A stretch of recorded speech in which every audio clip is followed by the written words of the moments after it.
Hello everyone, welcome back to Just Boro YouTube channel. Actually नोंथांमोनखौ दिनैबो गोदान video बरायलायबाय आसा खालामो नोंथांमोना मोजाङै दङ नोंथांमोननो बे चेनेलनि गेजेरजों गोदान भिउ नोंथांमोननो नुथायफोरखौ देखायगोन आरोना लोगोफोर नोंथांमोना आंनि चेनेलखौ साबस्क्राइब खालामना लाबानो जाबाय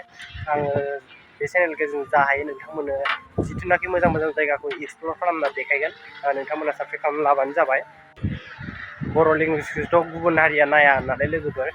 बर' बिजों बानायनाय चेनेलखौ नोंथांमोना गासिबो बयबो साबस्क्राइब खालामना लानांगौ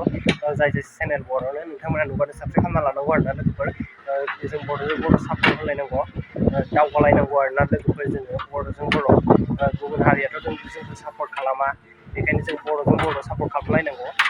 थेंक इउ स' माच फर वाचिं गाइस दिनै भिडिअ बेखिनियानोसैमोन आसा खालामो नोंथांमोना दिनै भिडिअखौ इन्जय खालामबाय होननानै नोंथांमोना भिडिअखौ मोजां मोनदोंबा लाइक खालाम कमेन्ट खालाम आरो अननानै शेयार खालामना हो आरोना लोगोफोर आरो साबस्क्राइब खालामनो दाबाव साबस्क्राइब खालामनानै बेल आइकनखौ प्रेस खालामना ला जाहाथे नोंथांनि भिडिअनि नटिफिकेसनखौ थाबैनो मोनहैनो हायो अननानै नोंथांमोना सापर्ट खालामलायबानो जाबाय बर'जों बर' बिदिबा लोगोफोर दिनै भिडिअ बेखिनियानोसैमोन बाय बाय नेक्स्ट भिडिअ थाबैनो लोगो मोनफिनलायगोन जोंना सासेया मोनहैबाय हनै